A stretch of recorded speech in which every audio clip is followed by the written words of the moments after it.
Gujarati TV લાઈવમાં આપનું સ્વાગત છે।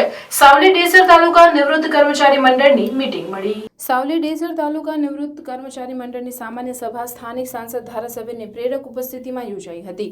સરકારી અનેક વિભાગના નિવૃત્ત કર્મચારીઓના પેન્શન સહિતની માંગણીઓ અંગે સરકાર સુધી પહોંચાડવા સાંસદ અને ધારાસભ્યને રજૂઆત કરાઈ હતી અને 70 થી 90 વર્ષના નિવૃત્ત કર્મચારીઓનું સન્માન કરાયું હતું। વડોદરા જિલ્લાના સાવલી રેખા નિકેતન ખાતે ગુજરાત રાજ્ય નિવૃત્ત કર્મચારી મંડળના મહામંત્રી ચંદુભાઈ જોશીની અધ્યક્ષતા અને સાંસદ રંજનબેન ભટ્ટ, ધારાસભ્ય કેતન ઇનામદાર, જિલ્લા પંચાયત પ્રમુખ ગાયત્રીબા મહિડા, તાલુકા પંચાયત પ્રમુખ ગીતાબેન સોલંકી, નગરપાલિકા પ્રમુખ હર્ષદભાઈ પટેલની પ્રેરક ઉપસ્થિતિમાં સરકારી અલગ અલગ વિભાગના સાવલી ડેસર તાલુકાના નિવૃત્ત કર્મચારી મંડળની સામાન્ય સભા યોજાઈ હતી, જેમાં મંડળનો વાર્ષિક અહેવાલ રજૂ કરાયો હતો અને સરકાર પાસે વિવિધ માંગણીઓ બાબતે ઠરાવ કરાયો હતો। દીપ પ્રાગટ્ય સાથે શરૂ કરાયેલ કાર્યક્રમમાં શાળાની વિદ્યાર્થીનીઓ દ્વારા સાંસ્કૃતિક કાર્યક્રમ રજૂ કરાયો હતો અને 70 થી 90 વર્ષીય નિવૃત્ત કર્મચારીઓને શાલ ઉઠાડી પુષ્પગુચ્છ અને પ્રમાણપત્ર અર્પણ કરાયા હતા। સરકારમાં કોરોના સમયથી સિનિયર સિટીઝનને બસ, રેલવે મુસાફરી વખતે ભાડાના દરમાં અપાતી રાહત બંધ કરાઈ હતી, તે પુનઃ શરૂ કરવા અને પેન્શનના લાભની વિસંગતતા દૂર કરવાની માંગણીઓનો અવાજ સરકાર સુધી પહોંચાડવા સાંસદ અને ધારાસભ્યને રજૂઆત કરી હતી।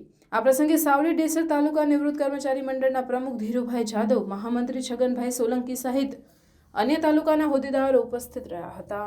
ચંદુભાઈ જોશી, મહામંત્રી, ગુજરાત રાજ્ય નિવૃત્ત કર્મચારી મહામંડળ। આજરોજ સાવલી ડેસર નિવૃત્ત કર્મચારી મહામંડળની મિટિંગમાં અમે સૌ ઉપસ્થિત રહ્યા હતા। આજના કાર્યક્રમમાં સાંસદ શ્રી રંજનબેન ભટ્ટ, ધારાસભ્ય શ્રી કેતનભાઈ ઇનામદાર અને જિલ્લા પંચાયતના પ્રમુખ શ્રી, તાલુકા પંચાયતના પ્રમુખ શ્રી પણ મુખ્ય મહેમાન તરીકે ઉપસ્થિત રહ્યા હતા। આજના આ મિટિંગમાં ખાસ કરીને આ તાલુકાના પ્રમુખ શ્રી ભગવાનભાઈ, અધ્યક્ષ શ્રી નરેન્દ્રસિંહ અને મહામંત્રી શ્રી ધીરુભાઈએ એમણે જે જહેમત કરીને આજની આ મિટિંગનું સુંદર આયોજન કર્યું છે એ બદલ એમને ખૂબ ખૂબ અભિનંદન પાઠવીએ છીએ।